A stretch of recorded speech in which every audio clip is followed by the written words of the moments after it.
Prenatal yoga. Okay, so as you know, I specialise in prenatal yoga, and since I started prenatal yoga,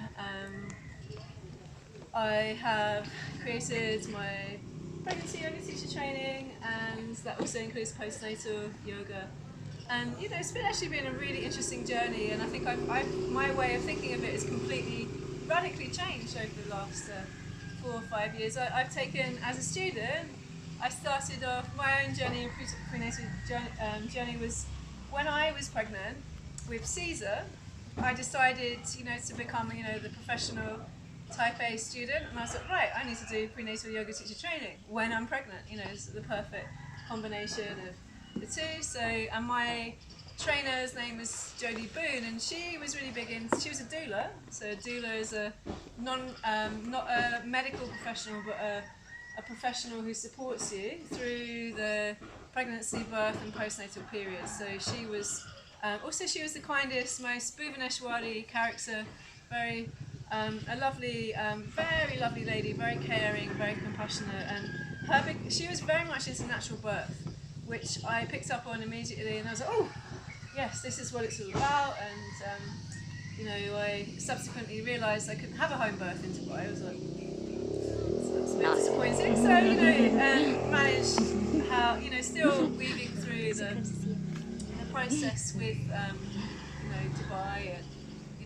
working alongside the system, instead of against the system, which doesn't usually work anyway. Can you tell that you just didn't call the ambulance right in time? You just delivered it home?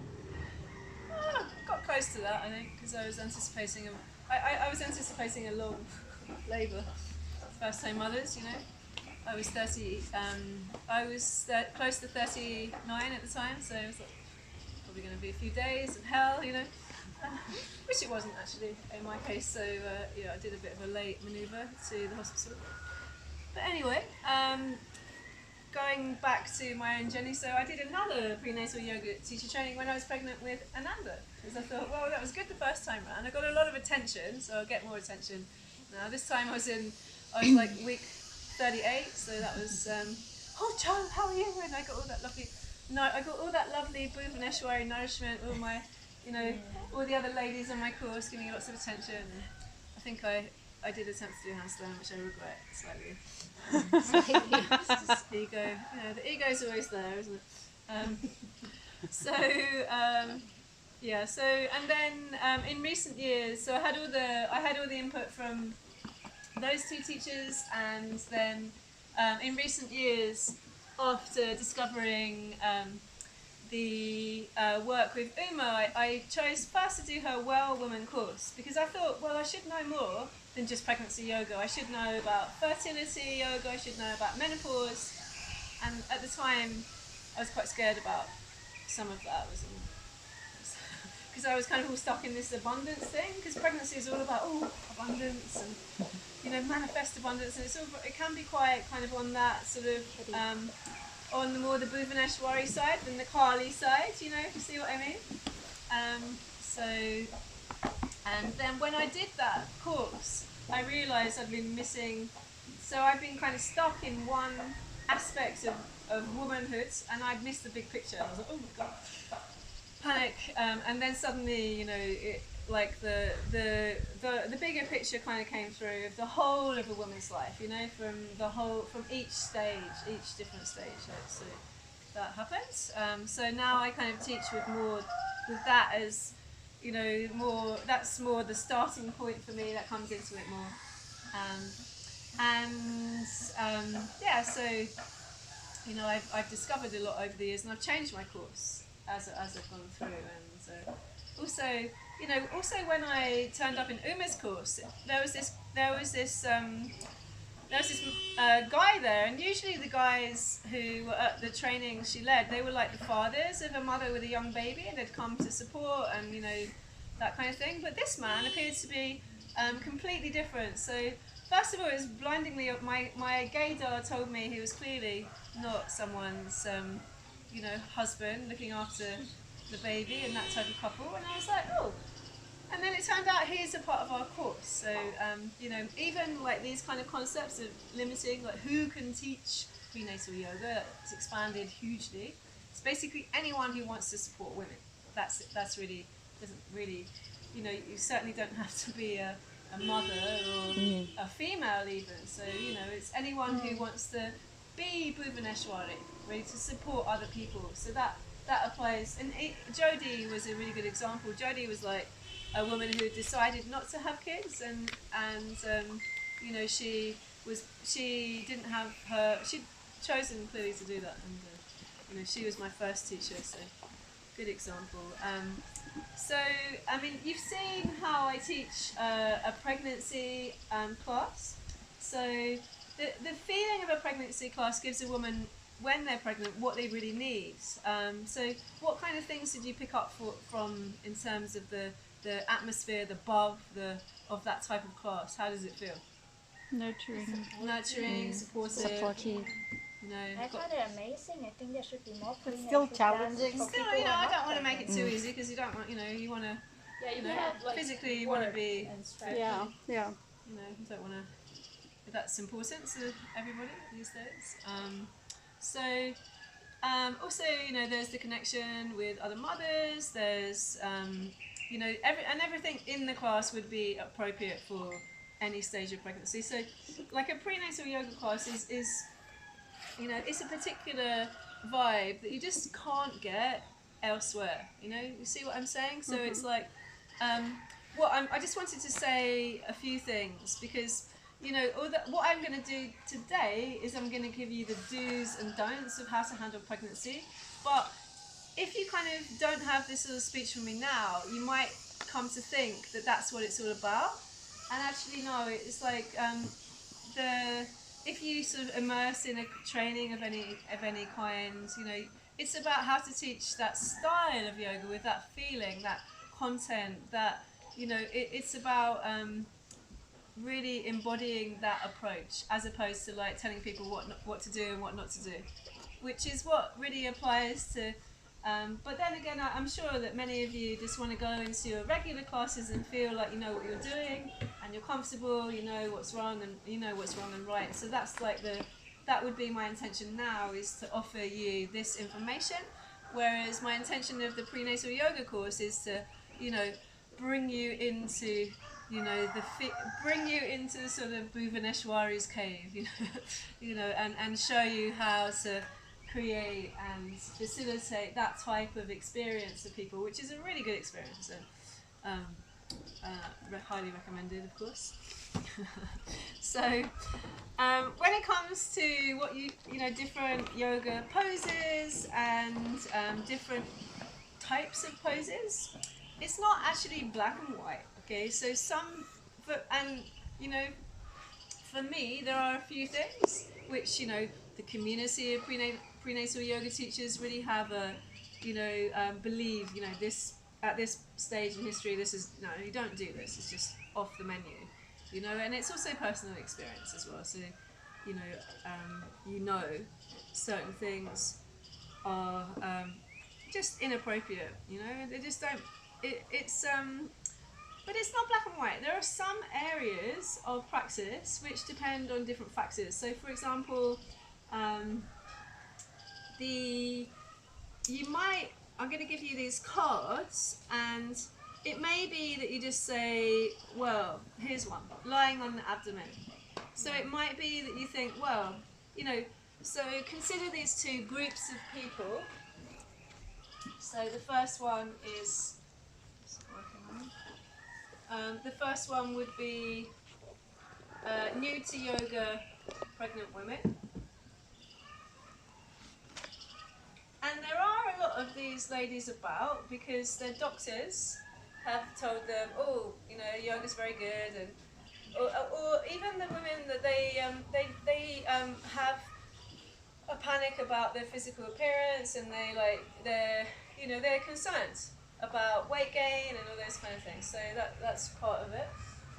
And then they'll try and find if you like, an exercise class, but there'll be, maybe they'll think, well, yoga is a good option because that's not high impact or whatever. So a lot of people do drift into yoga and they're pregnant. You probably had the experience in the fitness industry, right? People coming in.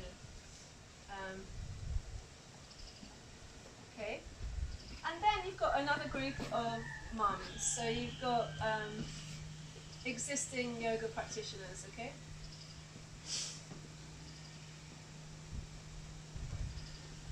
Who are now pregnant.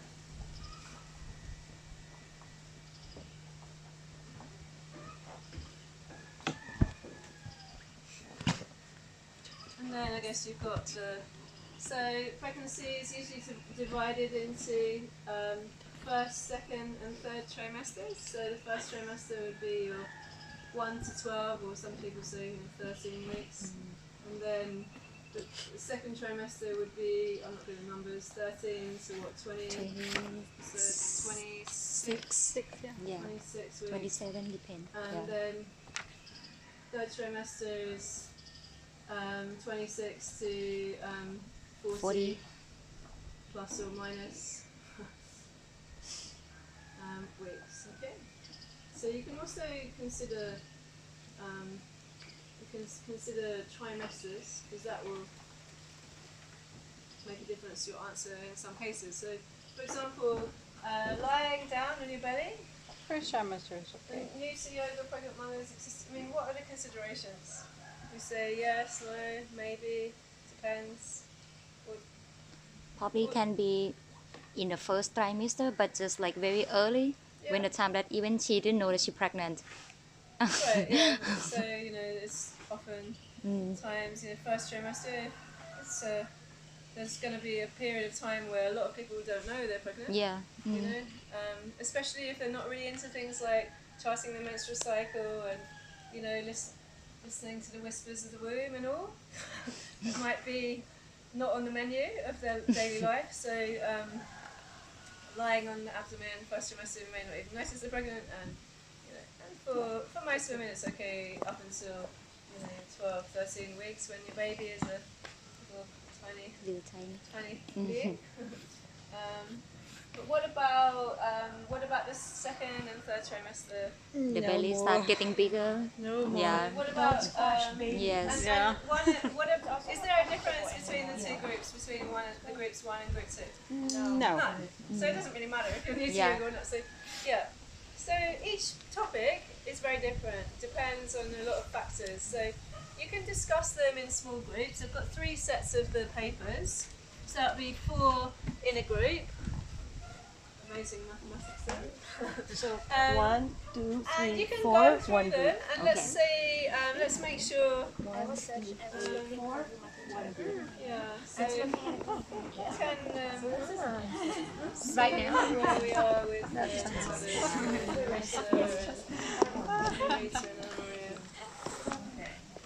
Is there a mom in this group? We have one mom here. Mom handicapped. There's not enough moms to go around. To exchange their 2 moms in this group. Maybe, Okay, someone Okay. trade. maybe if you guys swap, good. So they're distributing the moms. podcast. Okay, there we go. Set up here. Because it's So really my if you thing. don't know, just skip it. You can come back to it. Think about. And this is yoga classes, obviously. You need 3 columns for first trimester, second and third, right? Not really, because sometimes that's something you can do for the Yeah, and also try not to tell everybody. Like, try to give them a chance. Okay, alright. I'll let you talk first and then. Highly educated on all of this. So. Yeah, let them have a chance to think about it. Like what you just said, this is for everyone. Should actually pull around. Okay, I'll talk from my experience that we are prenatal yoga and doula for almost 4 years. it's okay. I know you So, can't lie on the back. It's the last trimester. It's not ideal. okay. What about what you think? The last trimester, there's this big nose. Like when you have a Line just on your sides. Okay. like when I support Shavasana, maybe with something It's fine. Number 13 is my lucky number. There is the research showing that actually in the first trimester, you're allowed to lie on your back. As long as the mother feels comfortable, no lightheaded, or like you don't feel any discomfort, you're fine. Until the second and third trimester that the research showing that adjust how as wide you you're standing. incline 50%, everything's fine. Depending on your proportion. So again, some mothers feel not comfortable at all. We prefer them to lying on the left side because Vinakawas is more on the right side, which is that the big blood vessel to bring the oxygen and nutrition to the baby. Then again, in the side, because as the doula, we always want the mother to opening the hip. So the posture to lie the side is going to be a little bit different that we call the sitting position. So with the sitting, so that your left leg can be straight. And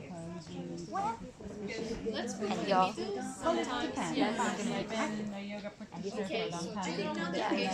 yeah, with the booster and support. So then so where do we want to put Savasana after that? Shavasana would be first trimester or both practitioners or not practitioners. So Shavasana can be in all trimester. So you it's have to just, the modify position that you need to modify. Yes. But if we say Shavasana as we normally do it with lying on the back, it would only be Yes, on the side. and Which then would be on. afterwards modifying. Okay, I don't know. I put 1 and 2 like this, so that I can put just the, and then A. You can put all or something. Yeah. No, so it's for A, so first trimester, both 1 and 2, And 3 and just put that modify. modify. Some I just have to learn from you because something else so that what is that? It's the breath of the stomach. It's a quick one. Yeah, it's even crazier than Kapalabhati. Okay, so To probably practitioner to reach out. yeah. So I mean, even when I was pregnant, I didn't know, and none of us right. With a pregnant woman, we not do Kapalabhati because the mother need the oxygen, really need oxygen, and the baby as well. Yes, right, and this is So this is out right. entirely. So this one, It's not happening. Not happening at all in any trimester. Unless again that she didn't know that she's pregnant. I have the client that who just gets to know that she's pregnant when she's witnessing because her belly is very small. And then she must have not also be pregnant. Yeah, So I mean, it wouldn't matter right. what your belly. so you know, yeah. Well, if you already have a belly, and there are so many women who do have belly. Irregular cycle. Yeah. But it's not just the cycle. There's like things like you get tender breast, you have to run to the toilet. You're running to the toilet every 10 seconds. You're like, I don't have a urinary infection. That's a real. That's quite common. A common.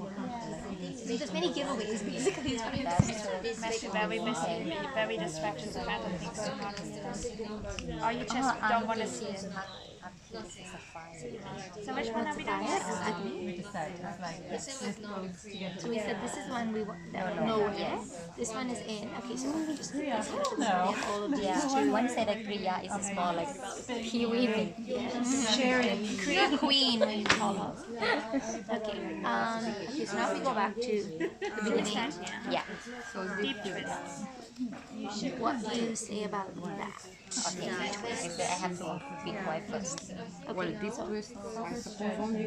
I mean, never pregnant, so I don't know.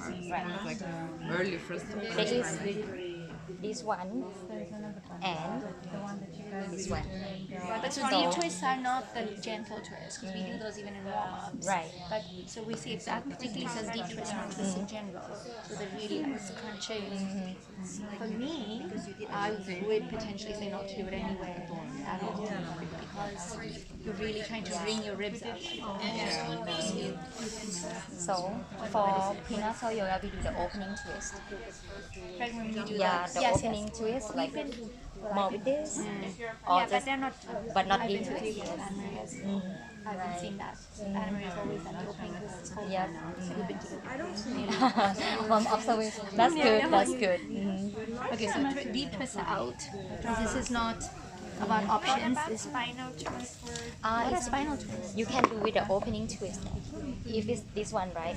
So you can just do it this. online on the neck where you That you can, because again, if we're talking about No, and those more almost restorative. mainly for For like the cool down. right for the twist for the pregnant woman is about like improving the digestive system because they have the possibility to have a constipation in the last trimester. Yeah, and also that the back pain. but I don't fall under No, I would say we take these twists at face value because this is coming. Yeah.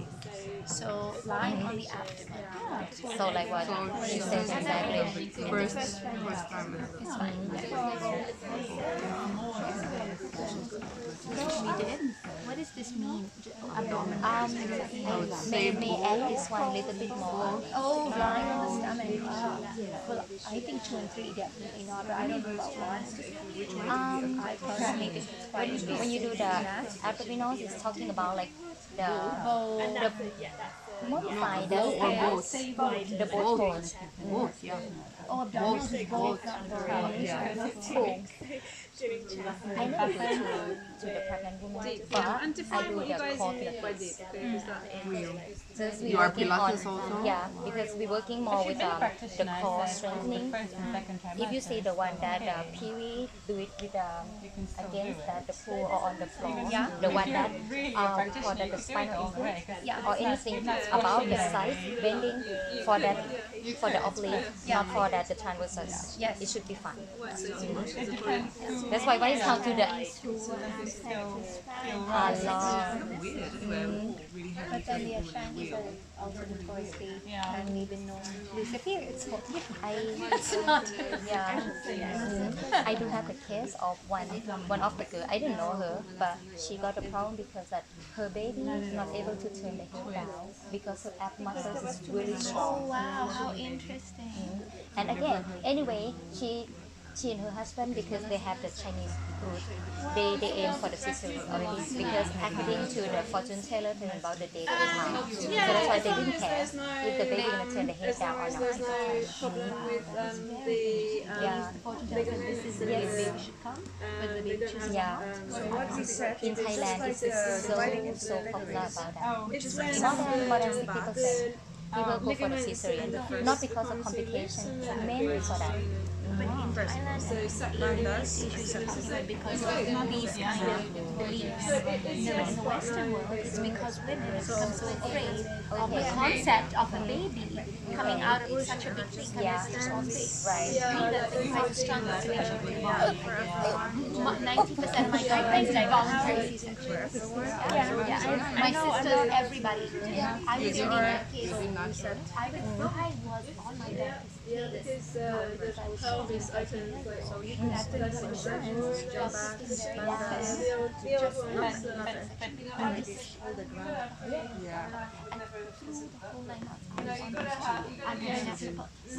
That's good. Yeah, that's the thing. Yeah, they always say that. I was just gonna be like, Right. All right. Number 4. So abdominals, no, you would Oh yeah, we're talking about that. More in the back. trimester, no? Yeah. Abdominals in the first trimester are okay. Probably gonna be okay if you didn't know that you're pregnant. So the moment that the mother know that she's pregnant, she got a lot of questions about that. And why it's not abdominal? Because we have this issue about the abdominal separation. Especially that the thing is you have the connective tissue in that the six-pack abs, right? Eventually that the human is just so smart that to try to increase the space for the baby to getting bigger and bigger. So this is getting tissue all and because of abdominal workout, it make the separation more wider. So that's the reason we don't want the mother to do the abdominal workout. Crunches, sit up, no. That's why we're talking about side bending. That's fine. You can work on the oblique, but keep it strong. Yeah. So You wouldn't do abdominals at all. for me, I will not. Once you know.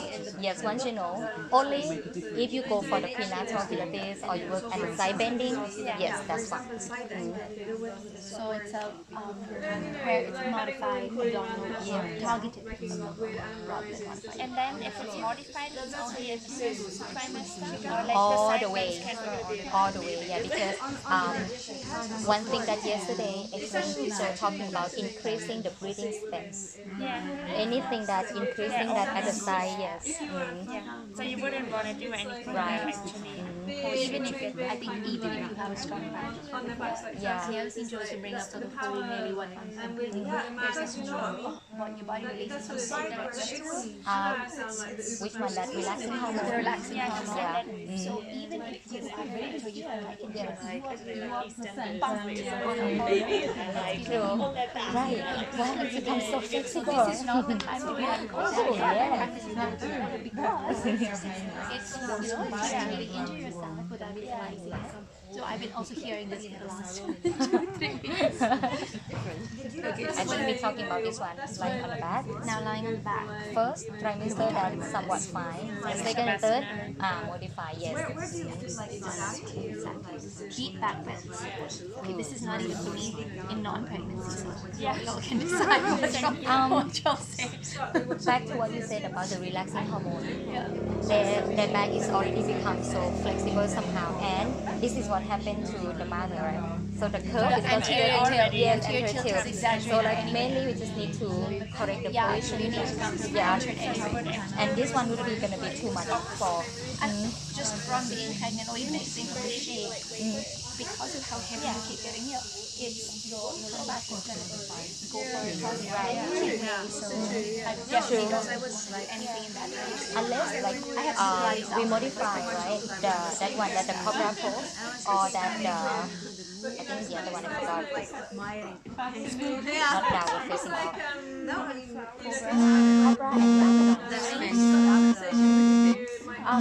not actually because your abdomen is on.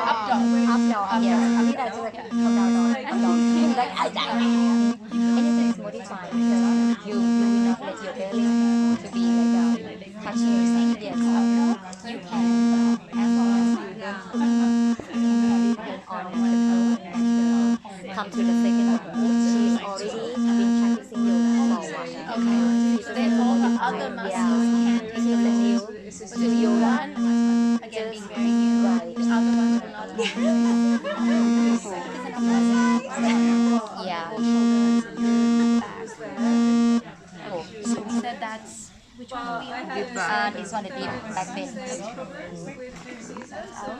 Jump backs. What do you all say, ladies? I presume that it's okay in the first trimester. I would think, especially for an existing yoga practitioner, I would say yes to the first trimester. Austin wants us to say because she knows. Let us do that, and then you're like, oh, you made this. Well, at some point you wouldn't come back anymore because there's no space, not enough space So I between. said only first trimester as existing yoga practitioner. Yeah, no, I'm just thinking it further. And the second, third trimester, there's like too much, right? Like your belly might hit the floor when you jump back and go down too fast. You're right. I just add a little bit more pelvic floor muscle. Anything you jump up and down, you put a lot of tension to the Yeah, I pelvic also floor thought muscle. like it's like a little earth Right. for the So baby, right? for me, first, For existing yes, yoga practitioner, right. you wouldn't even advise it Yeah. for new. For me, because of I'm teaching the mother, I let them to modify right moment that they know, step back, because many moms get used. They get used to like this is it's just only that some local women. Distract me with that. I heard my name. This session will change radically if I get into my most Enthusiastic. subjects I love. Okay, so We've noticed that in the whole of module 2. Oh yeah. So jump The thing back. is, some mothers so, didn't realize, and because they're strong, they do the thing that they get used all the time. So it's like, hey, remember. So this is the cool. Step back slowly. Okay, or you guys. jump we're gonna go back through slowly. Yeah, it's just like it's the cool for them because Alright, so the first one is deep twists. So in yoga we actually have two kinds of twists, right? So this this is called what? Open twist, and this is a Close twist. closed Closed twist. Okay. We can do So the open ones, we cannot do the closed. this is a consideration. Okay, so open twist. Yes. Yeah, and you know, like a open twist, absolutely fine. So, in terms of level of practitioner, you know, like, you know, Ardha Chandrasana is an open twist. Yeah. So, are you gonna? I mean, this is just being sensible. Would you get your beginner pregnant No, yogi doing absolutely that? not. No. Because Because it's there's just so much too balance hard, in you it. know. So this is just Yeah. yeah. Barely do that. So I think this is more being sensible as a yoga teacher, you know. So yeah. I have a question. So, do you in a pregnancy yoga class, do you ask like who is doing yoga for the first time, or how do you do it? So prenatal yoga, like specialists, you know, the class is called prenatal yoga. Yeah. So I would find that out. Yeah. You need to know. And then you would say that at this point the beginners do this, and the one Like the other any, ones? yeah, I mean, to Okay. some extent, like any other class, you're going to give options, you know, like, Modifications. yeah. But in a prenatal class, you're only giving, you know, that it's not, well, that it's not quite the same. Yeah, Let's kind of stick option. to this for now. So open twist and close twist. Okay, so how about this? Okay, so anybody in their daily life is gonna, let's say, you know, you're gonna, you know, reach for something and pick it up, right? Yeah. This is a closed twist. So, you know, if it's the same as your daily movement in daily life, then that's absolutely fine. So, for example, you know, this is a closed twist. Yeah. But you know, it's just the same as like picking a book off the floor. I mean, you don't need to get carried away with it. So, you know, there's not, you know, but what I always give the instruction, practice as if this is your daily movement. You know, this is your daily activity. You know, it's your normal daily activities, and you know, don't put effort into it. So this is me just picking up a book, and this is me practicing my twist, right? I'm putting, and I wouldn't do that in pregnancy. I wouldn't do that kind of, you know, Yeah. attempt to go deeper thing. So keep it, just keep it soft when you're doing those type of movements, okay? But then obviously when it comes to, you know, when it comes to coming into, you know, your, you know, your Marichyasana D's and, you know, and all that, that's highly contraindicated. Nobody in any level of experience does that. And that's the number one. Deep, closed twist, deep closed twist, just forget it. It's completely contraindicated. And I don't care what anyone says about that. My personal, and anyone with any sense realises that this is harmful. A doctor would agree, and most people in the medical profession would agree with me that that's just not useful. Someone's They- even said that it gives placenta previa. Probably does, you know, it creates medical problems. So if you insisted in doing Marichyasana D throughout your pregnancy, I do expect there would be a consequence, you know? Yeah. You never, so it's just, and this is kind of complicated in a group class because you have got, and you've seen it with Anna Maria, so there will be sometimes when you guys are doing this, and then Anna Maria will be kind of facing you, kind of waving, right? You experienced that? So, because she's doing the open twist, and it's very obvious. This is why it's almost impossible for yoga. It's like, even when I was like 7-8 weeks pregnant, it's like I kind of told, you know, you can't hide it, it's the thing. If you know what you're doing, because you're suddenly doing open twists, and everyone's like, what's she doing? So, yeah, difficult. Even at the first trimester. Yeah, you you cannot- don't you're not do supposed to do don't do it. It's just not beneficial, and you know, it's you know, you I need did, to. but I didn't know I was pregnant. That's the you thing. know, That's you the can't do thing. much about that. You can only work with the information you've got. So once you know As a this General, conscious as a change, General, you could say you would avoid everything that kind of closes you Yeah. down. Just or pushes just you they just down, literally or go the other way. Like Pee-wee keeps saying, don't Yeah, squash to the- Pee-wee. You Go basically the other want way. to, It's yeah, very you want to squash create baby. space, So right? you know, we're doing we're doing Ardha Matsyendrasa like this, and the pregnant ladies are just doing this. It's not a technical crisis for a teacher. It's fairly straightforward. Okay, so that's that. Yeah, except the old, you know, bad, you know, that sort of thing. It's alright. It's just a, you know, don't get needs. I mean, if it's a normal range of human body movements, whereas Marichyasana is not. You know. Okay. So, number 2, lying on the abdomen. What do we think about lying on? Maybe first trimester. For And both they don't know categories, for experienced practitioners and beginners, doesn't First matter. trimester, Makes no difference. fine. It's okay. It's okay in the first trimester, unless of course the woman doesn't feel like it. You know, I've seen women who don't feel like it. You know, just follow your intuition. Okay. All right.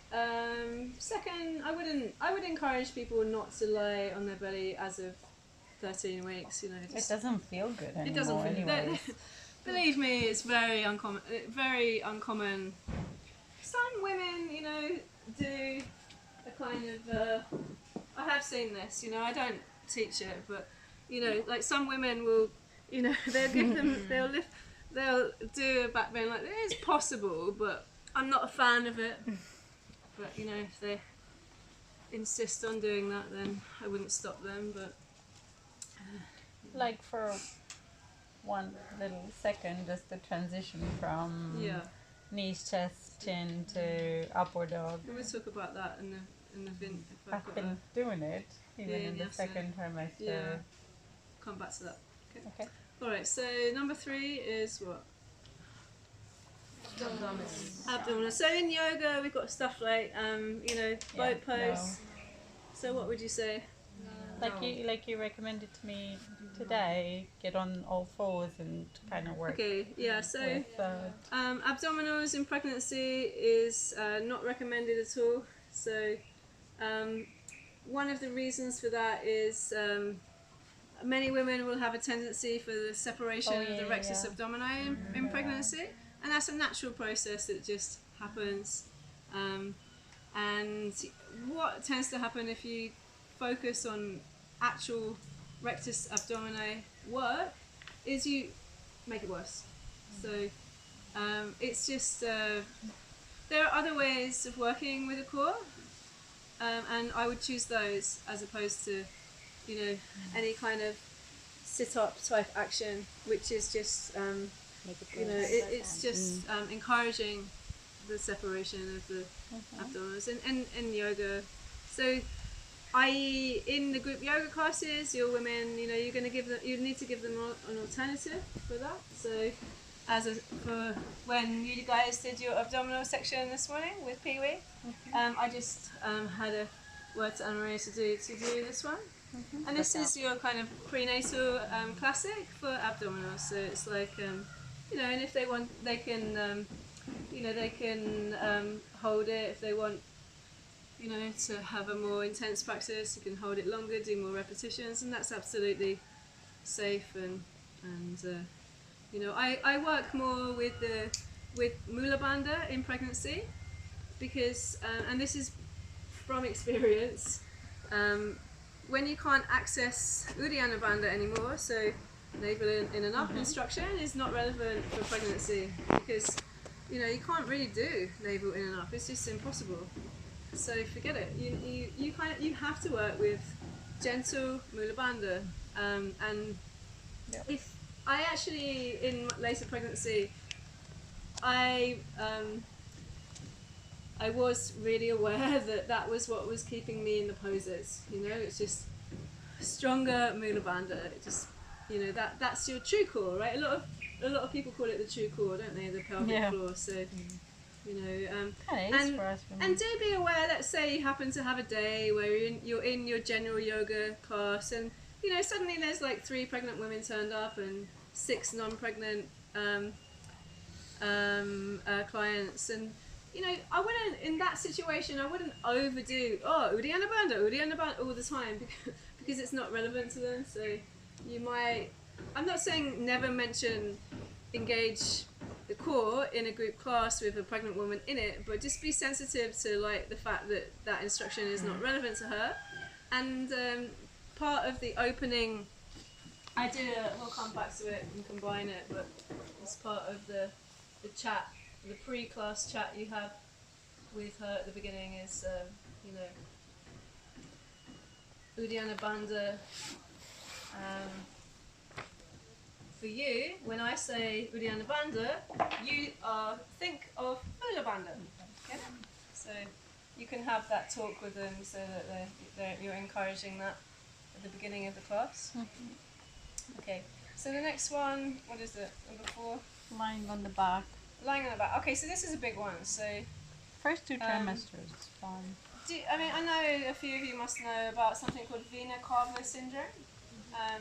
So when your baby is sizable and you lie supine and your baby is sizable, then there's a potential for your vena cava to cause problems in your circulatory system, and that can be dangerous medically. So what it means is that even a doctor tells a woman to sleep on their left side, for example, because the way the vein is situated, the left side avoids the problem, the right side doesn't.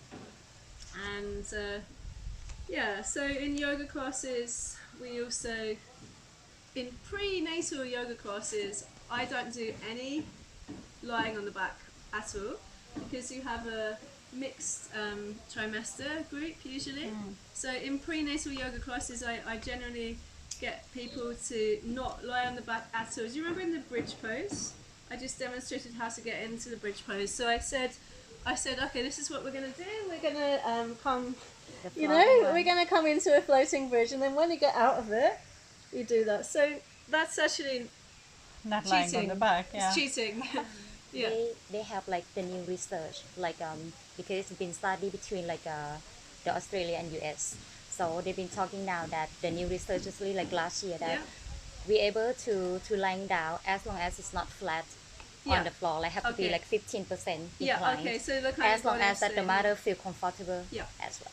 So, and a lot of people will give you rules for this. So, you can lie on your back until you're 24 weeks, and after 24 weeks, you can't lie on your back. But it's very dependent on how big the baby is, how big the mother is, and also how they feel. So I believe that you probably wouldn't have a medical emergency in 25 seconds, medical, you would probably notice. It's like some people like say they wake up in the middle of the night and they're lying on their back and they're like, it's kind of, and for things like Shavasana, I will ask them, okay, Anna Maria, how do you feel lying on your back right now? And she's like, it's okay. She can lie on her back, mid-pregnancy, still her choice, I would say third trimester, generally I would encourage people not to lie on their backs, but, the transition is in the second trimester, the 20-week period, and you just want to see how people feel. Does it feel comfortable or not? So in prenatal yoga classes, I don't teach any poses lying on the back, but you can check how they feel in your group classes, okay? And encourage third trimester ladies not to lie on their back, okay? But it's very personal. There'll be a transition, and suddenly they won't want to lie on their back. It's just natural. It's very natural. It's very very clear. Yeah. Yeah, it's a loud and clear signal. So their intuition will tell them, okay? But sometimes in the group classes, people will ignore their intuition and just do what they're told. So you have to be careful with that. So obviously you've got the woman 35 weeks pregnant, and who's kind of rule bound, and they feel that they have to do what everyone else is doing. That lady needs to be told, don't lie on your back, okay? Because they're not listening to their body. They're in a structure. They're just doing what Magda's telling them, and and in that case, yes, okay. All right, so. Next one. See the list of numbers. Janda. Deep back bend. So let's take, for example, Urdhva Dhanurasana full wheel pose. So how about new to yoga practitioners? No. What? New to yoga pregnant people just don't, they don't go there. What about people on the internet? Have you seen people doing deep back bends pregnant? Oh, so many. Okay. And what do you imagine about their backgrounds? Probably they do it for 10 years already. Yeah. Okay. All right. So it's acceptable if they are experienced, if they choose to do deep back bends. It's not going to, it's not quote unquote a contraindication. But Uma, it says, the pregnant body can do anything. It's like my friend is out there running marathons. She used to run marathons. She's still running marathons. You can carry on most of the things that you did before with no problem. I'm sure in the fitness industry also you see that all the time. People just carry on. I do remember one yoga class where clearly the most, the student who was doing things most effectively was the woman who was 35 weeks pregnant, which is really very interesting. So, just because she was a strong and flexible, balanced woman, she just happened to be, and she was just carrying on. But there's a little bit of a psychology with, let's call it aparigraha, which we all know what it is now, where sometimes the psychology takes over and you want to hold on to everything. You want to do what you did before, you want to carry on, nothing's happened, everything's the same as it was, and it becomes, you have to assess why is the woman doing the pose. It might be because genuinely they really need it, and it feels great to them, they want to do it, okay, so, but sometimes things drift onto the other side of the fence and it becomes very ego driven. It's like, proving a point to yourself and to the rest of the world. So, deep back bends generally later in pregnancy are discouraged, but again, it's the rectus abdomini problem. So, you can do it, but is it beneficial? That's the question. So, yeah, that's a grey area. Okay. So yeah. So if you had a group of people who were doing the wheel and you got some new, what could you give them to do that would give them, but still make them feel successful? Yeah, so I would go for a supported camel pose. I mean, it's not going to feel incredibly. I had a full camel pose would be considered a deep back bend, so that wouldn't be for beginners. But the one I like particularly, which feels more successful and more interesting, it's a bit boring, is Natarajasana. So Natarajasana, it's supported, stable, and actually feels like you're doing something. And when I was pregnant, I loved it. Yeah, that would be my top tip of back bends. So, you're doing a nice Natarajasana and the ladies doing, the other participants are doing whatever. Then you kind of got to get them to stand up. Not, other people are on the floor, so they have to be willing to look different. So that is a problem. But how about stay in the shoulder bridge? Shoulder bridge. Or is that still too deep? No, shoulder bridge is also okay. As long as they don't stay back down, and you teach them how to come into it and how to come out of it properly. I don't particularly like shoulder bridge in pregnancy myself. It's just not. It doesn't really feel that good, honestly. It's just that kind of stuff feels better. But shoulder bridge is okay. You can try things with people, see what they like, especially private clients, obviously. Okay. All right. So that's back bends. Jump back. So jumping movements in pregnancy. I think all industries generally say no to jumping movements in pregnancy. It's like jerking movements. It's kind of counterproductive to what's to the whole process. So, yeah. It's not recommended. The first trimester is sensitive. don't do jump backs as soon as you know you're pregnant. So you're cutting out jump backs, you're cutting out closed twists completely. Just delete. You know, is it? Yeah. Because I've really seen a lot of Ashtangis Yep. into their second Yeah, I trimester. understand. Yeah. All Ashtangis. Like the primary series has around 60 Yep. vinyasas, Yeah. right? So 60 jump Yeah. backs. And They're just doing that. yeah, so do they not know? Do they ignore Possibly it? not. Do they? It's hard to say, isn't it? You know, because I don't do. It's okay because I've been doing it. I mean, but that doesn't apply because it's not a recommended movement in pregnancy. Yeah, everyone knows that, right? I mean, it's fairly. So I didn't do jump backs in pregnancy because I knew that it's not a recommended movement for pregnancy, and It actually doesn't feel good anymore. you just step, right? Yeah, I wonder like, and it's also like thinking. If I think I do a shampoo and just my baby, it's like a little earthquake. Yeah. Would I?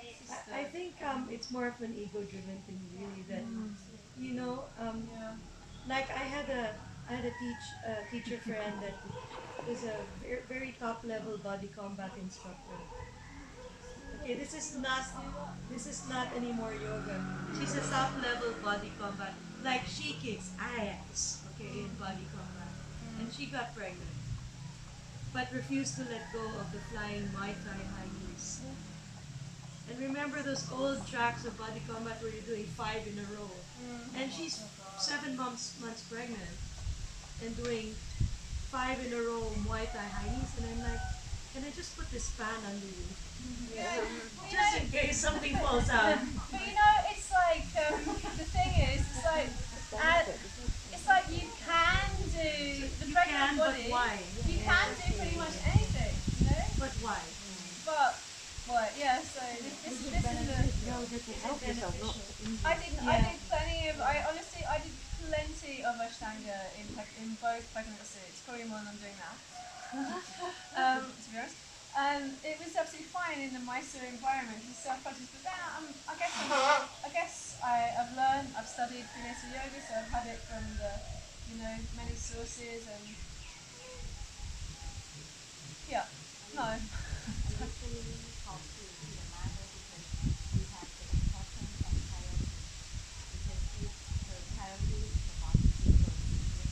Yep.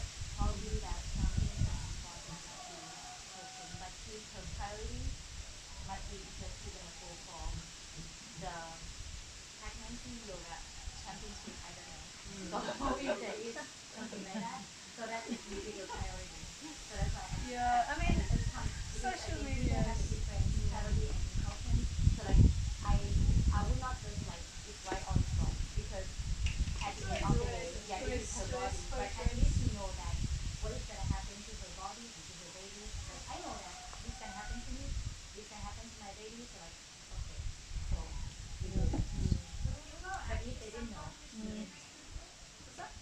No, I think sometimes you need to be like, hey, this is really not good for you. Yeah, because still they're pregnant, you know exactly. If Sometimes they were it's my like, student, like if they came to my class, then I would have every right to tell them, you know what, that's not really good for you. But this is the gray area. It's the gray area because I mean, I would certainly tell, as a teacher, I would certainly say, now, now is a great time to step back rather than jump.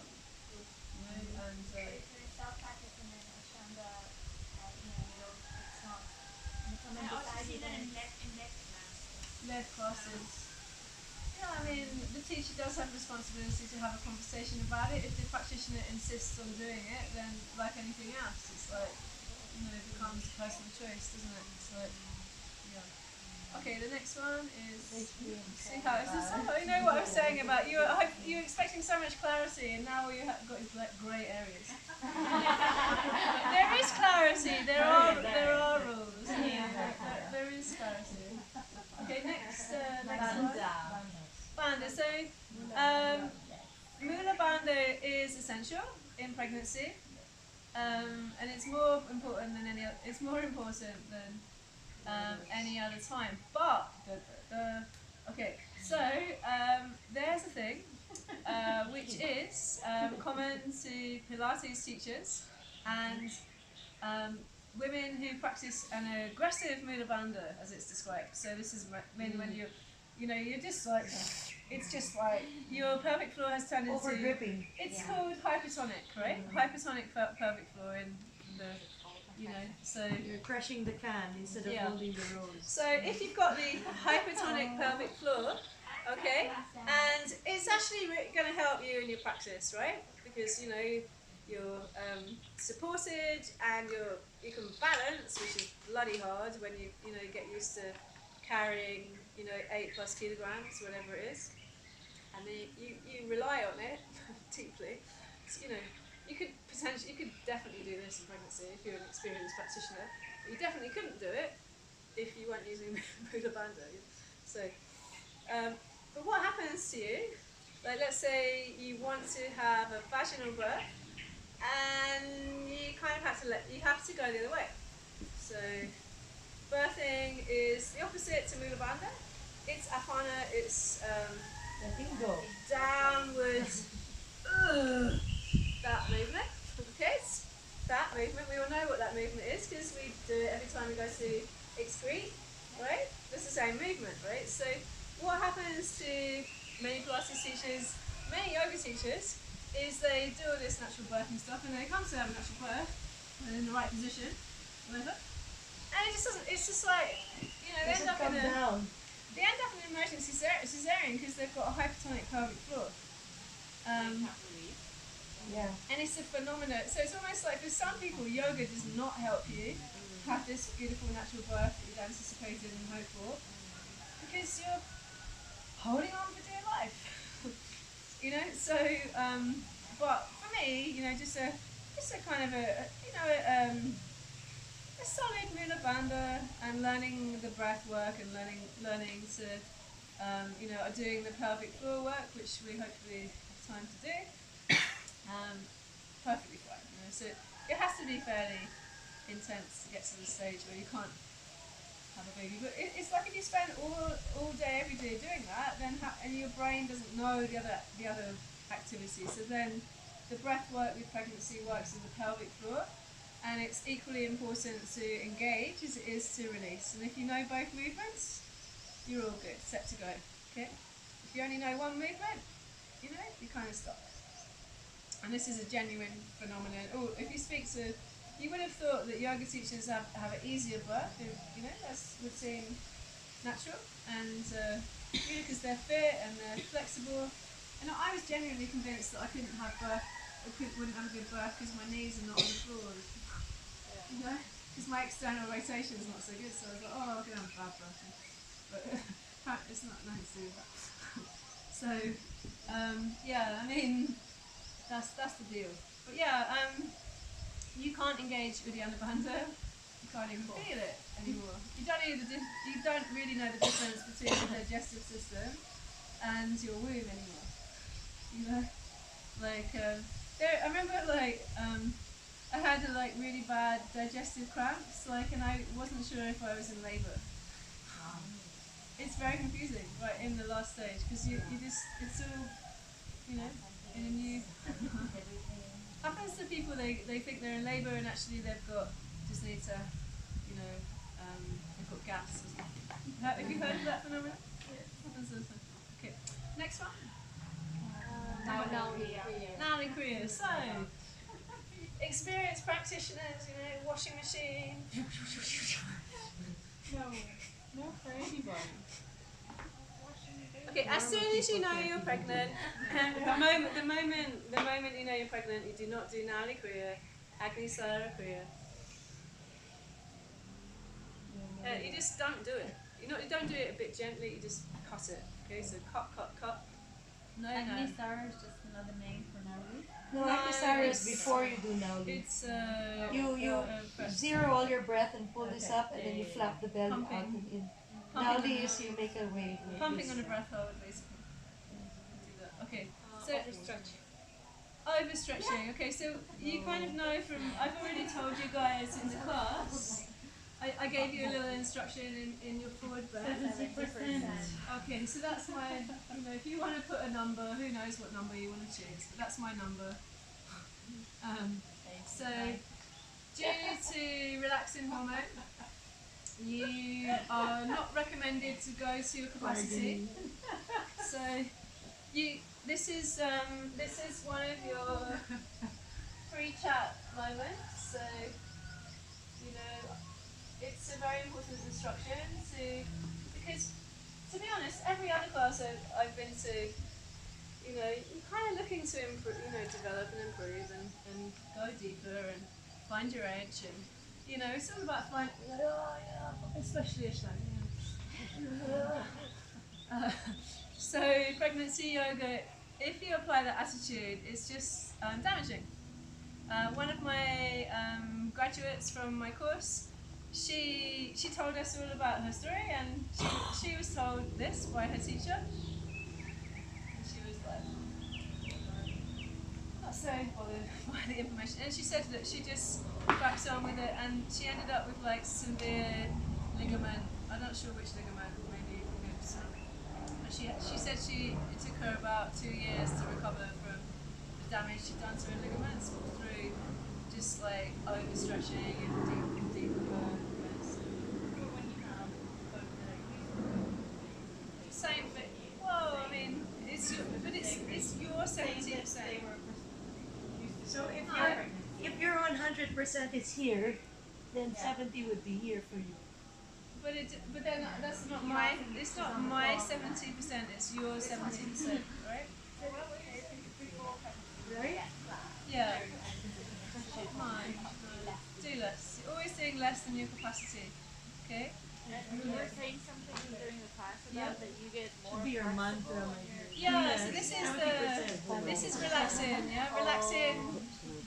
Relaxing doesn't know that it is your pelvis needs to open. So relaxing affects every joint in the body. All the joints. Okay. So your joints are more sensitive and more potential for damage in pregnancy. So you have to take care of your joints with less intention to put the 100% in. Okay. But you won't necessarily feel that. I don't feel more flexible in pregnancy. I mean, it's not like you're because it kind of sounds quote unquote good, doesn't it? Oh, I'm going to be more flexible. So I don't really feel more flexible, but that's science. So, yeah, they might not suddenly feel like whoa. I can work. It's not like that. So don't think of it like that because that will go horribly wrong. Number 10, proportion and adjusting stance. So this is important for you because actually yoga practitioners who are experienced get very glued into their stances because you're trained, right? Yeah. Feet together, feet together, feet together. So Tadasana pregnant. Kick with the butt. And even if they had even if their bump looked like my breakfast, I would actually encourage them to do it right from the beginning because they've got to train the brain for the rest of the pregnancy. So as soon as they're pregnant, put them in this stance, okay? And if you're teaching pregnant, you then have to do a lot of explaining to the class because you're like Tadasana. So you guys put your feet together. I'm in this stance because I'm pregnant. Kind of goes that it makes it difficult when you teach beginners because they're just doing that. What you're doing. So you have to take that into account when you're teaching pregnant. This is another consideration for some of you potentially, right? Okay. So you've learned with your Warrior 1 stance that this suits bigger body type. Yeah. So your bigger body type. Yeah. Ain't gonna be here, guys. So if you think a pregnant woman is going to be able to do that, it's wrong. And they will get sacroiliac strain. So actually, many women don't like Warrior 1 at all, and probably prefer the Crescent Lunge. Crescent Lunge is good because it's I'm basically working on my leg strength, which is great for pregnancy.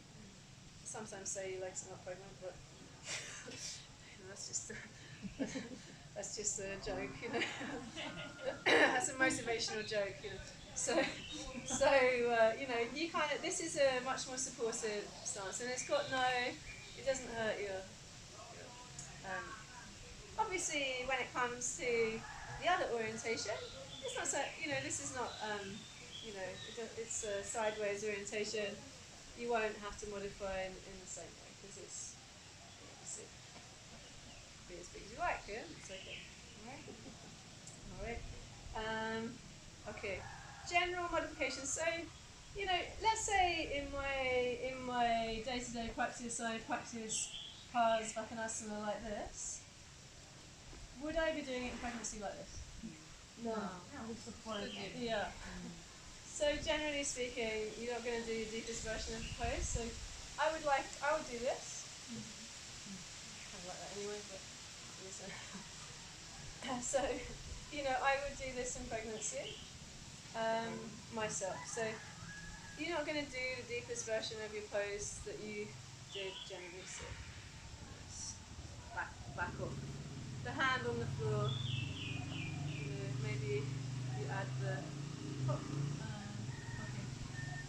What else? Sorry, general. I'm just thinking if there's anything else I need to mention here. I just need to look at my menu. About this. It's a gravitational thing, so if you modify all the balances so that they're supported on the wall. Yeah. So, okay. I mean, this would. Sometimes it depends on the level of experience. So my experience is most people who've done like a few months of yoga and they're pregnant, tree pose is quite easy for those people. So you know they generally won't have too much problem balancing in the tree pose. But you know my Jodie would taught us to go to the wall every time, and that's like the super secure method, you know. So. Well, I actually do this. So with tree pose, I tell people to go to the wall, and I say if you want to use the wall today, then you know just you're resting your butt against the wall. And those of you who don't want to use the wall, you can just step slightly away. So everyone goes to the wall, and the ones that are using it, and then the one that isn't it's basically the same. That's my way of handling that. And that's kind of safe, but gives people options. And if they're genuinely like joking, they would step away, you know. So that's a really safe way to do it, okay? But it does involve moving your whole class to the wall, so consider that.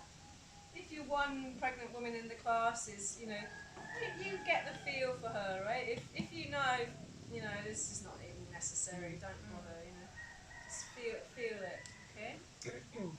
Yeah, Natarajasana, you can do that against the wall. For a lot of women, you know, it can be just that, but experienced practitioners who've got their foot on the head and loving it. I do half moon against the wall, pregnant women. It's really nice. Do that. Sometimes it's nice for everyone else as well, you know, it's your call. You know, you can also do eagle against the wall as well, just very straightforward, you just have the buttocks on the wall. Yeah. So this is also that's a nice option. These are all beginners options too as well. Balance is when it comes to balance, it's almost like the same as how you handle the beginner. Like that. Okay. And you can always just give the options. Warrior 3, I've seen some prenatal teachers love teaching Warrior 3. You know, because it's like a challenge, it's possible, it's balanced, but you know, you need to give options if you're gonna do Warrior 3, you know, maybe just the option to modify the pose or the blocks even. Okay? Okay. So anything else I need to say to you about that?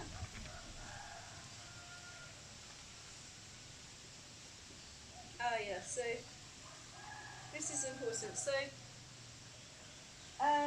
there's much more indication in pregnancy for not holding a pose for a long time. Okay, so this is very different. So what what might feel good for me non-pregnant may need a bit more flow. So for example, Warrior 2 could be something like this for them.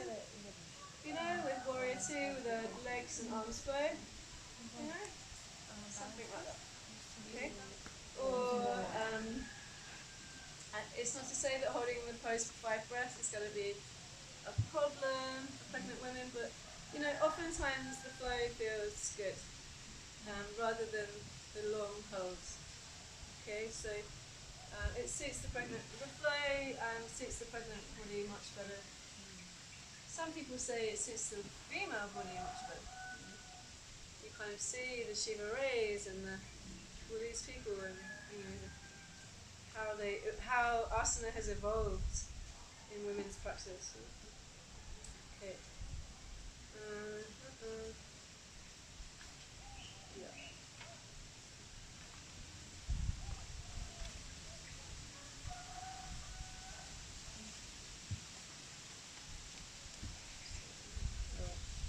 Okay. General modification of asana. That's the next one, right? We did that. Oh yeah, that's what we're doing.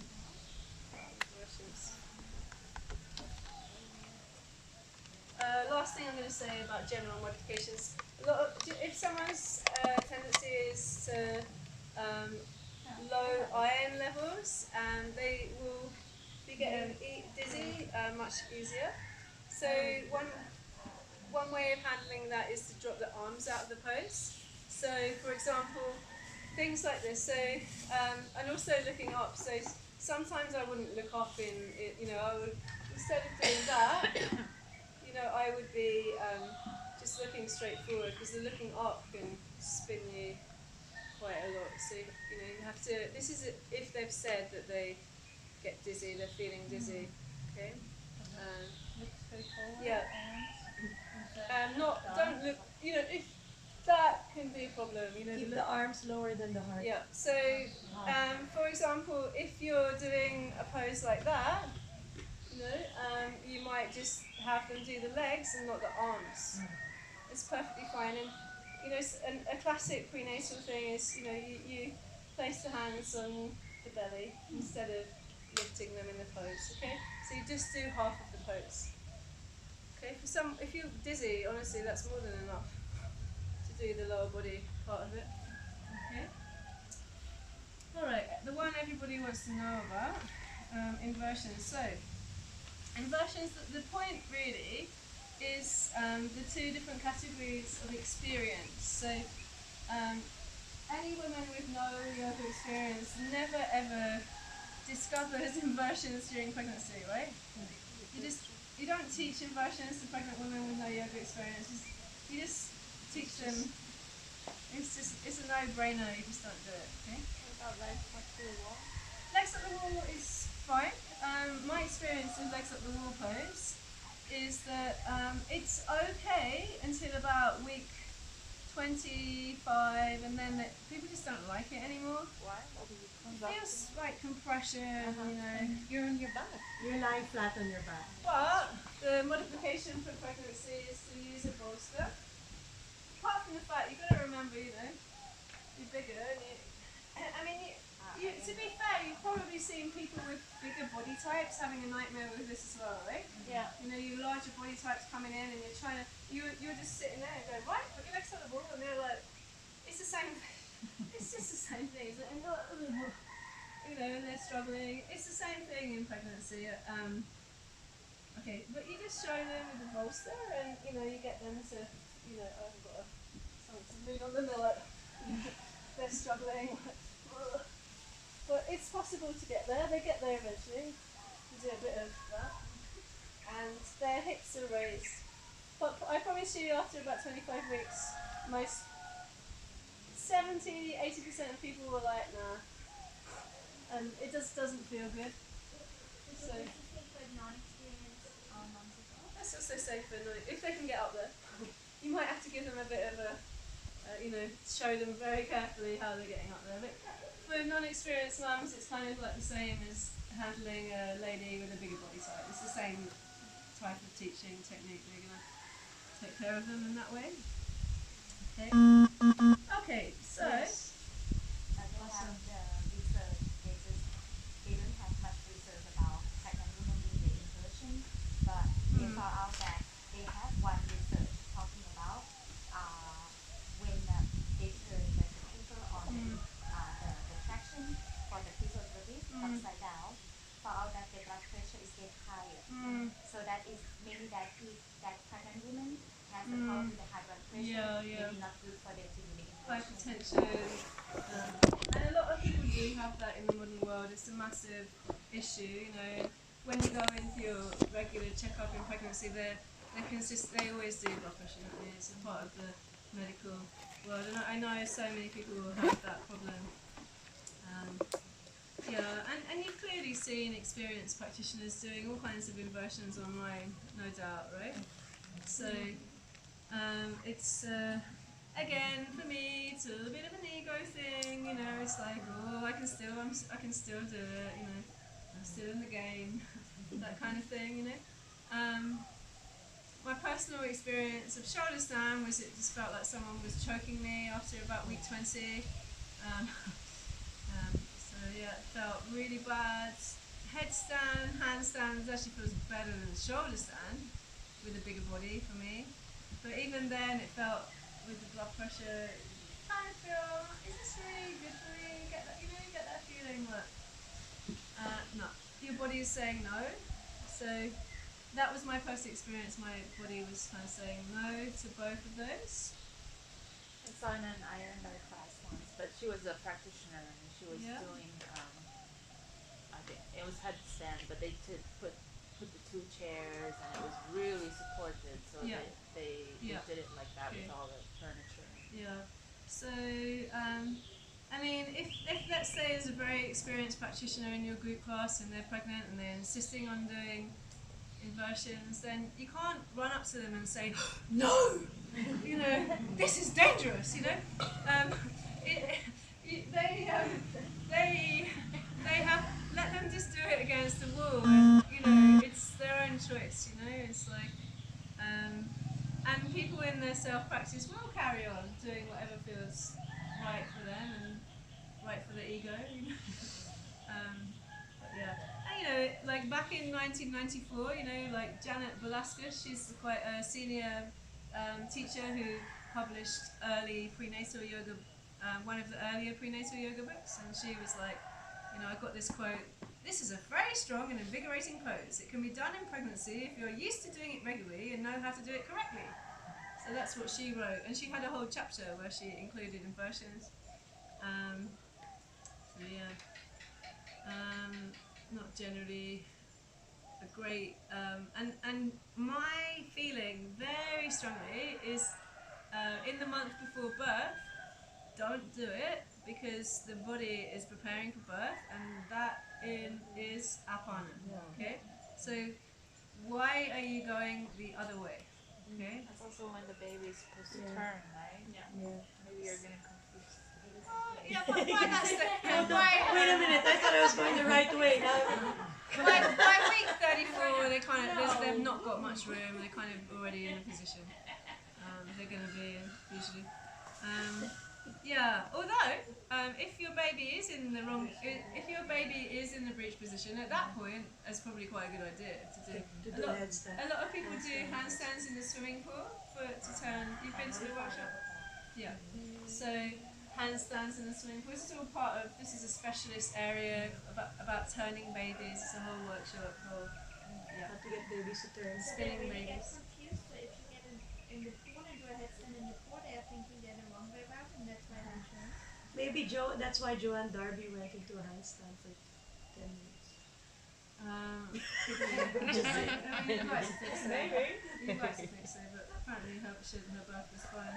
But I do, you know, my feeling is when I do get interested. I do sometimes follow ladies who are practicing like that, and it does tend to come into like, you know, and the week later they're telling their horror story about an emergency C-section. Oh no. The two seem to go quite closely together.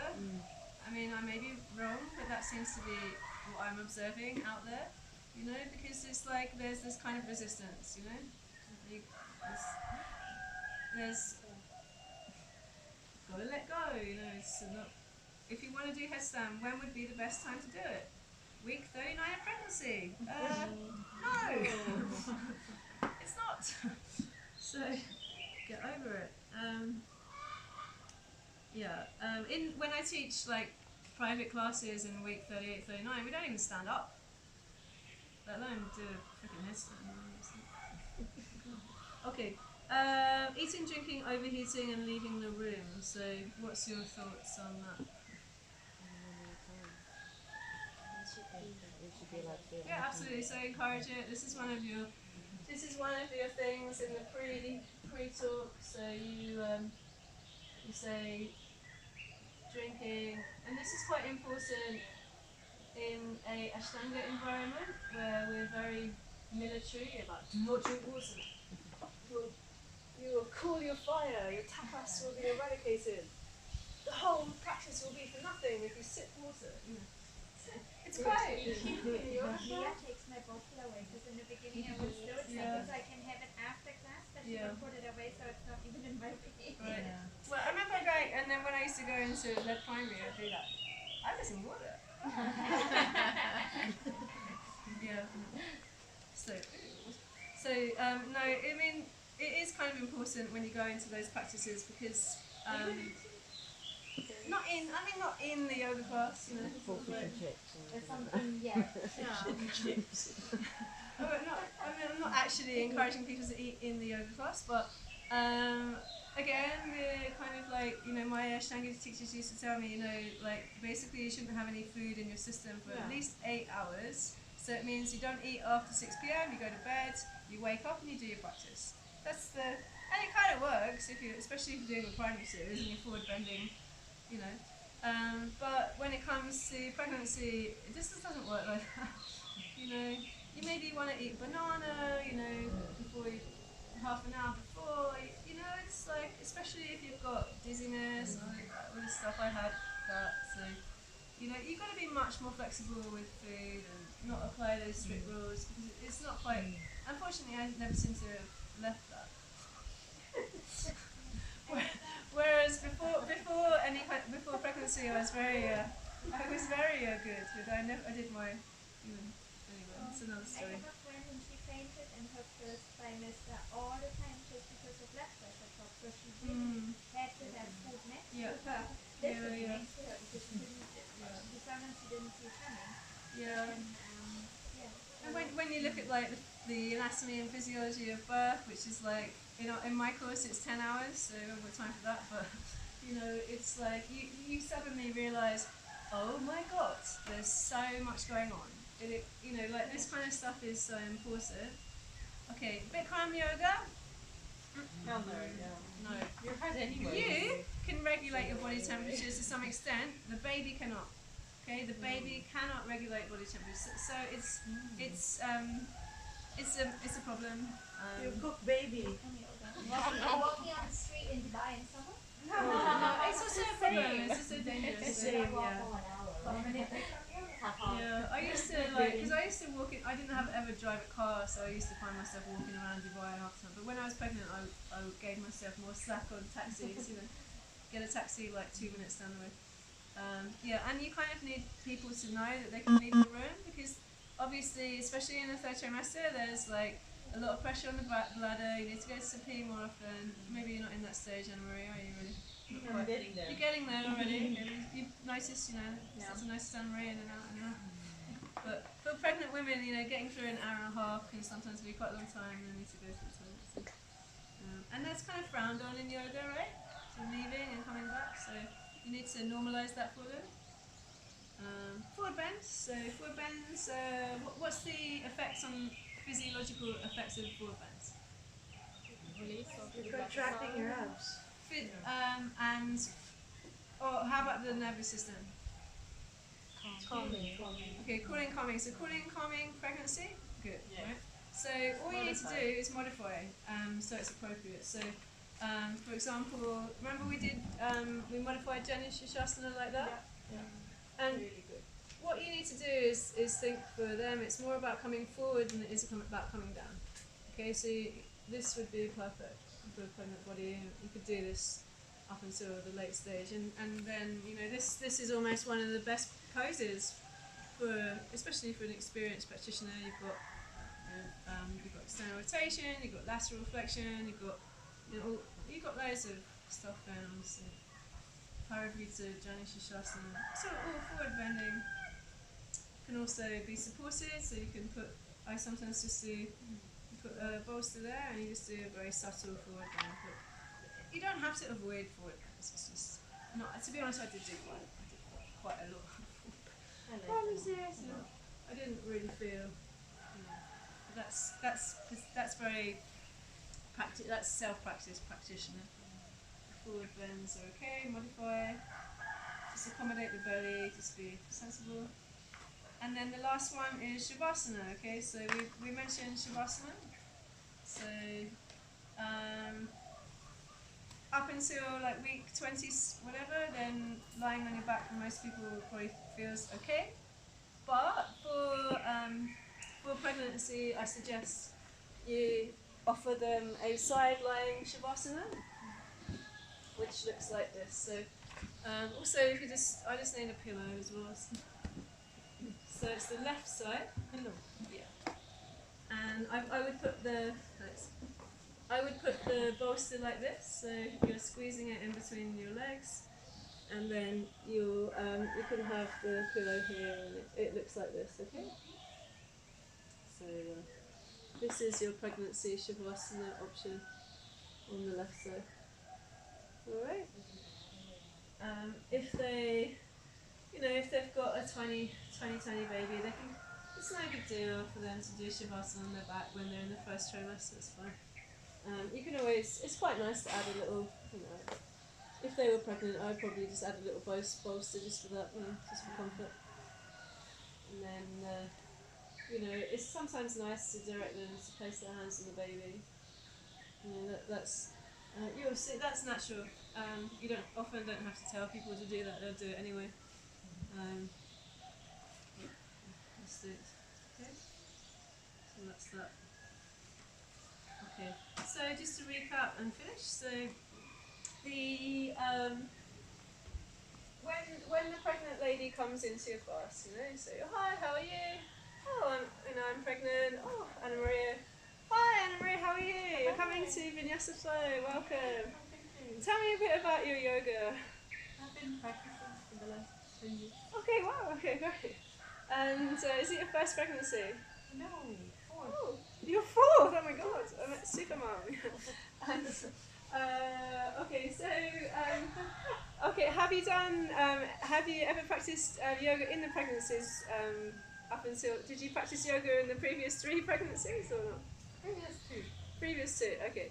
So you know not to do closed twists, great. And also I just recommend, because of relaxing, don't go to your 100%, Anna Maria, I know it's tempting.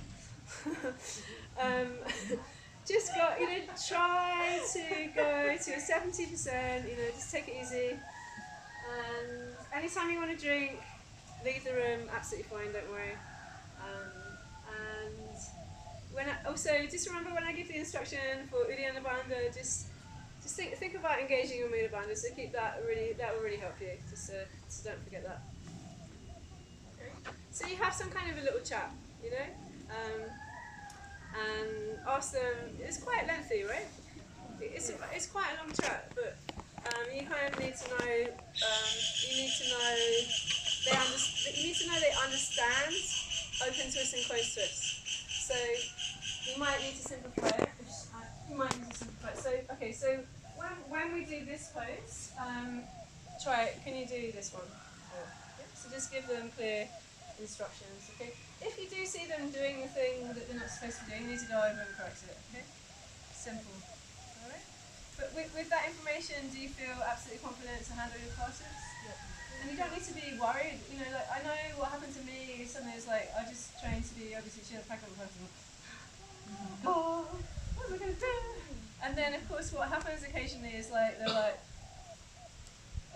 panic, and then unfortunately that it's like the they'll be sent out. Yeah, which is not great, is it? So, okay, so just let me check that you get this, okay? So Magda, you've never done any yoga. You're coming in and you're 35 weeks, okay? I'm going to meet you. Oh, hey, what's your name? Agda. Okay, and how many weeks pregnant are you today? I'm already 35. Okay, and tell me about your yoga experience. No yoga.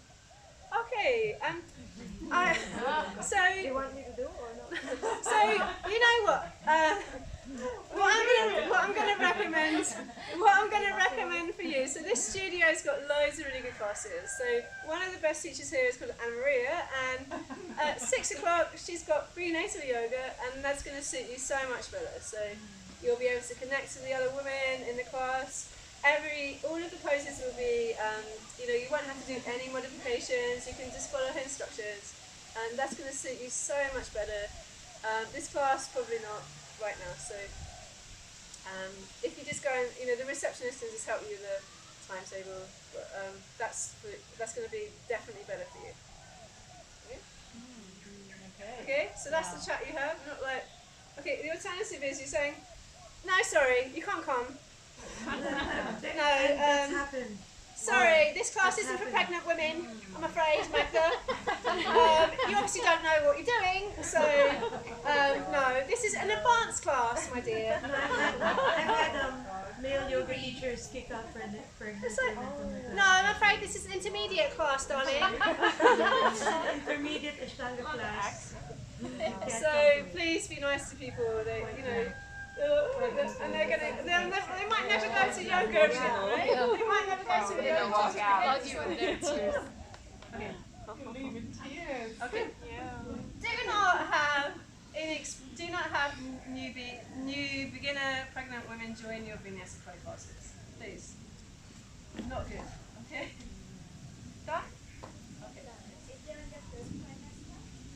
Okay, this is another one. So usually, if they're in their first trimester, the studios usually have a policy not to allow women in their first trimester to come in, and this is purely legal.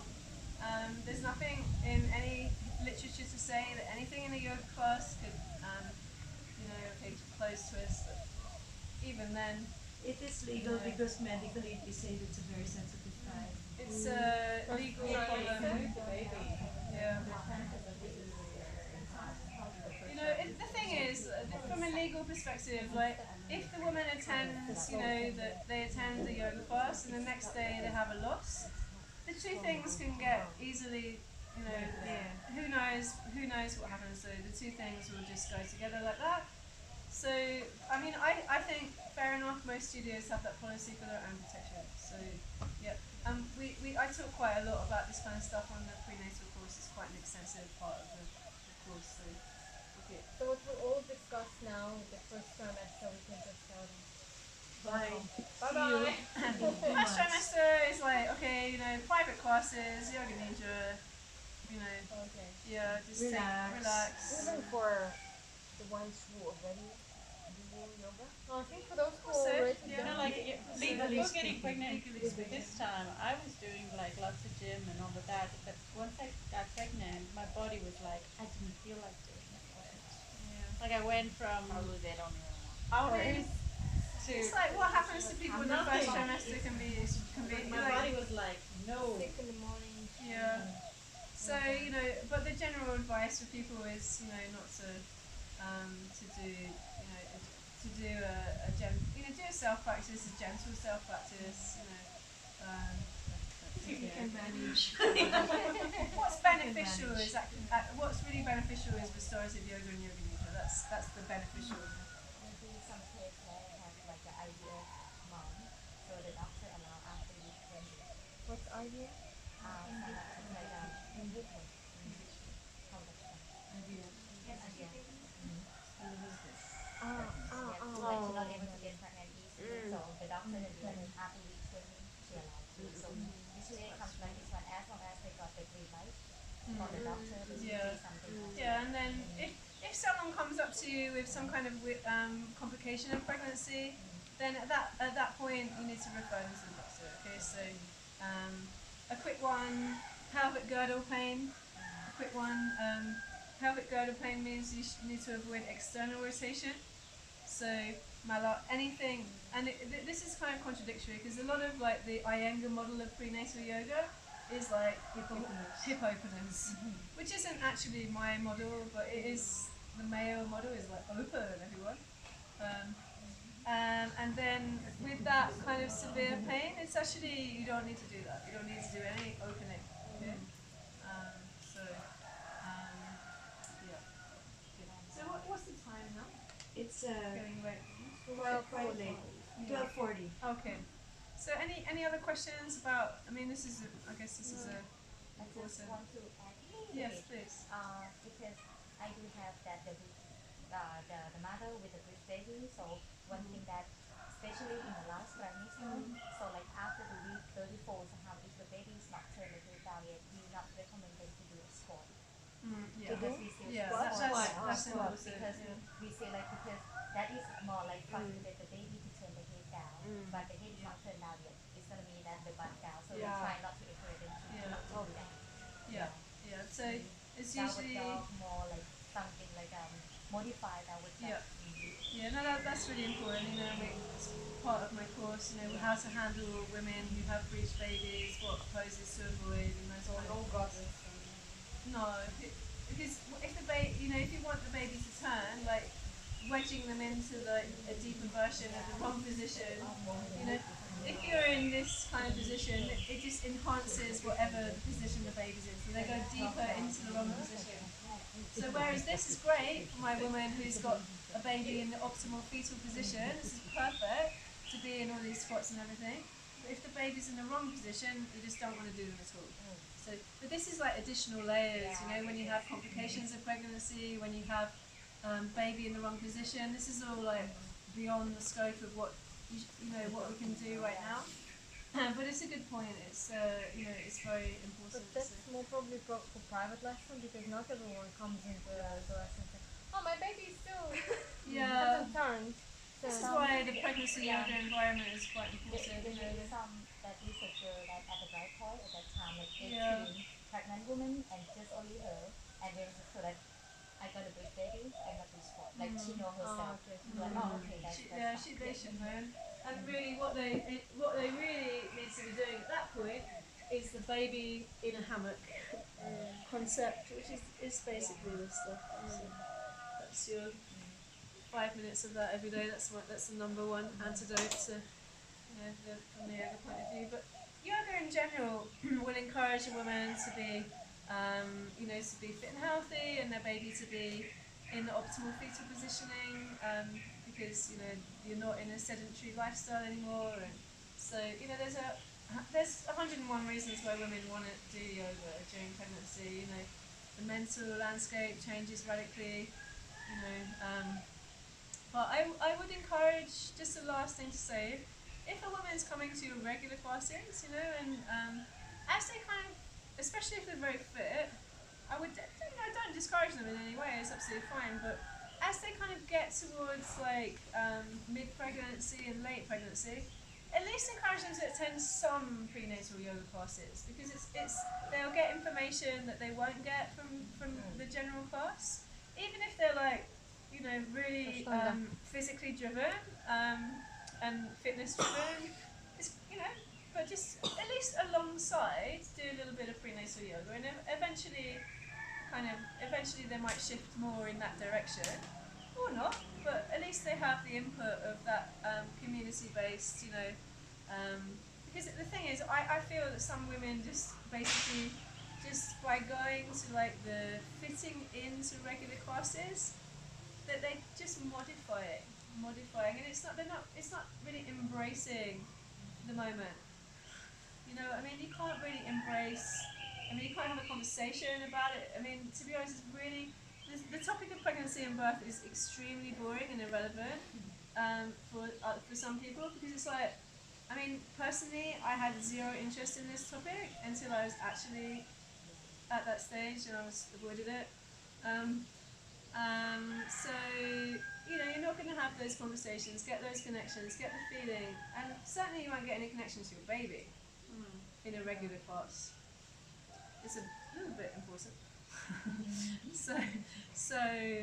Yeah, just ask them, you know, maybe they get to like week 25, you know, have you been to a prenatal class yet? And they're like, no, it's sort of really good. Just say, well, maybe, you know, you should do, at least try a few classes.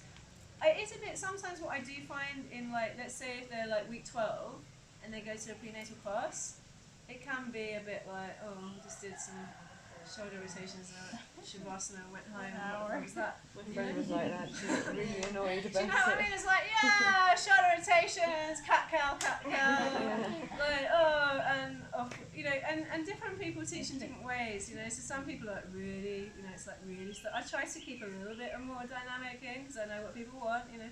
But sometimes like, you know, I'm not just going to do freaking shoulder rotations and shavasana and like end up like putting on 25 kilograms, you know. It's like, so, you know, be sensible, that does happen, but just get them in the classes, prenatal classes, more towards the end when they start feeling it and they're like, and there comes a day when they're like, oh, now I need this, you know? So a little bit of encouragement at a suitable time, but I do relate to that. I do relate to that experience of like, you know, what the heck was that? You know, I've been doing Max's classes for the last 10 years and now I'm just doing a couple of shoulder rotations, cat and cow, going home, and it was just crap, you know. I get it.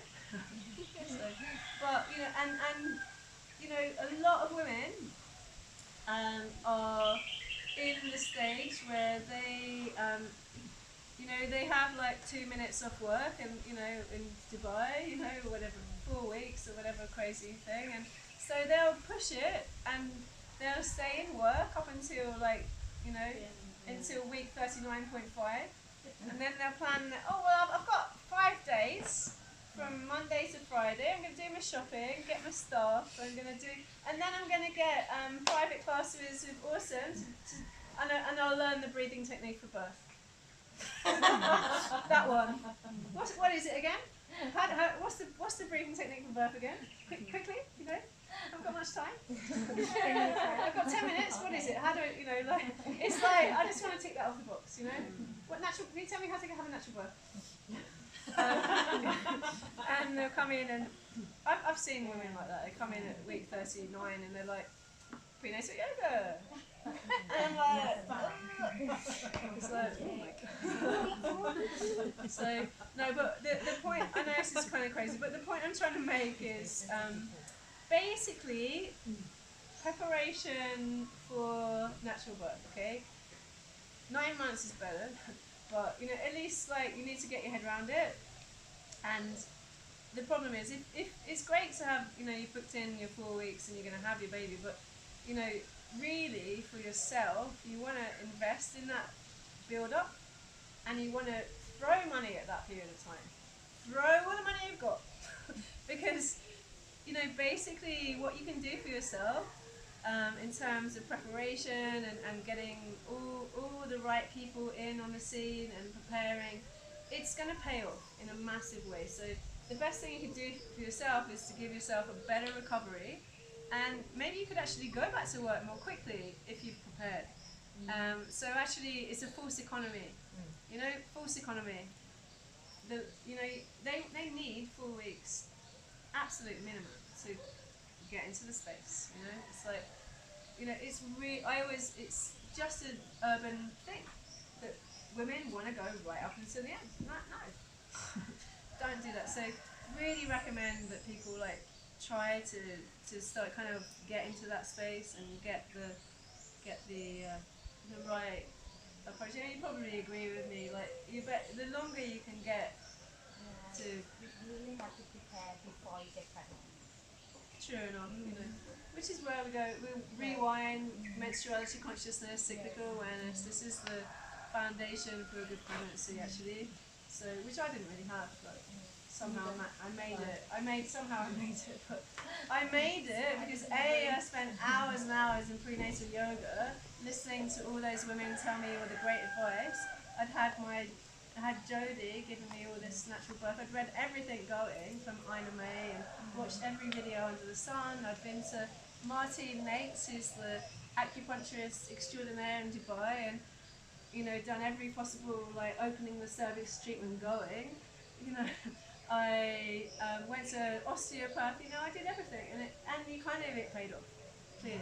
You know, it's like, that is such a good investment of time and money, so, and if you want to do my prenatal course, when is it? no, so I'm planning one in Bali, in October, possibly, see how I can work out. And then I'm going to teach in April in Dubai, and then November in Abu Dhabi. So, and you're very welcome. And it really, it's not a kind of exclusive club. It's just for mothers. I've had loads of women in younger years, women in their 20s, women in their 30s, women who have no intention of having kids whatsoever have attended. Women in their 50s have attended, have had a few cathartic moments where, oh, I wish I knew all this information. There's a bit of that. You know, I wish I knew this. Completely fucked up my life. You know, when you get the information too late, but they were like, oh, you know, no, but now I know I can help other women. So, you know, it's that mode, and you know, all I haven't had any gay men so far. In Dubai, you know. That would be something to celebrate. My first gay man on my prenatal. I don't think they even know that they are allowed to come. Right? That's it. You know, it's not advertised like that.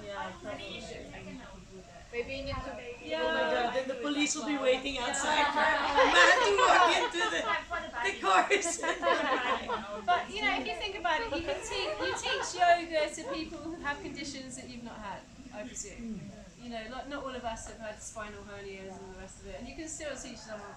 It's like, you know, but you do have to have a certain energy. You do have to have a bit of a touch of Bhuvaneshwari. Nurturing energy. You know, you have to. You know, it's a certain. Do you get it from the other way around? Like, do you get it from the pregnant woman coming to your course and asking you if you've ever had a baby and then, oh no. You know, see what I mean? I know. I mean, people get it. I mean, it's just it's about creating a certain energy, and what people realise. This is what happens on prenatal yoga classes. Is like, hang on a minute, isn't that what you teach like beginner men? I'm like, yeah. it's like so you know, I've got Luciana's out there teaching, like, you know, she just says beginner pilots. When I go to teach men, I just teach prenatal yoga, but we don't follow that. Without the baby bit, you know.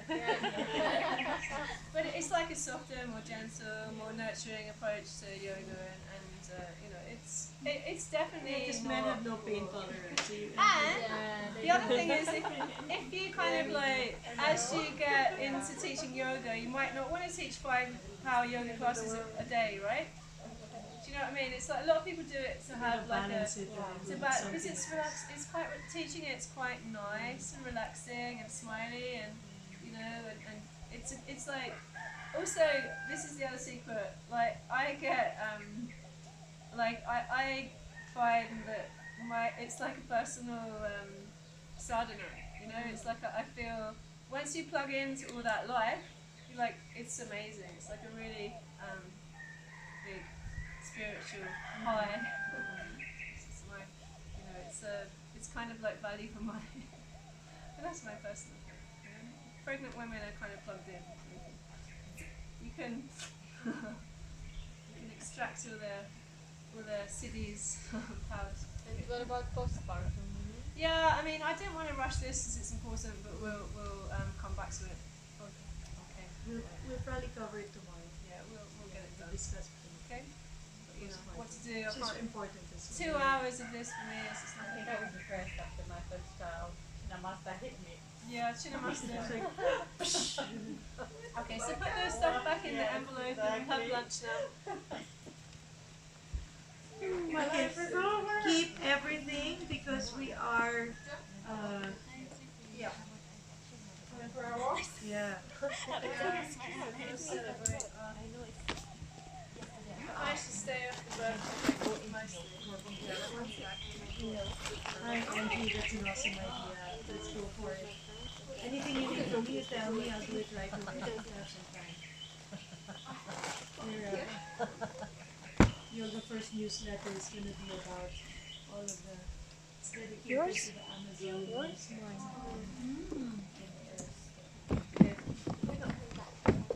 No. Maybe. So close to you. Okay. And Pee-wee, I've just given you the pages of my prenatal manual. I've sent you 4 pages for free.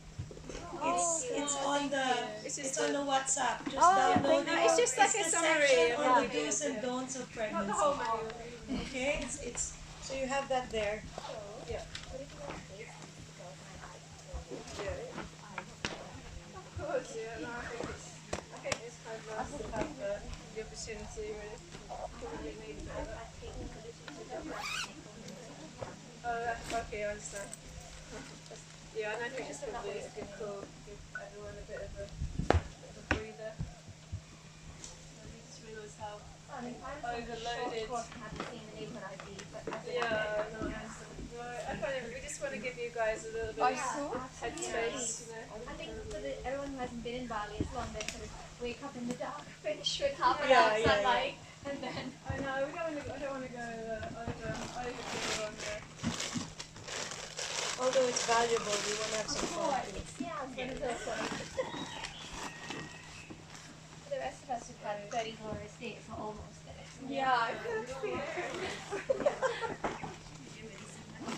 Yeah, but you ladies have already got your yoga teacher training done at some point in your life. Ah. By the way, I want to ask if you were Yeah.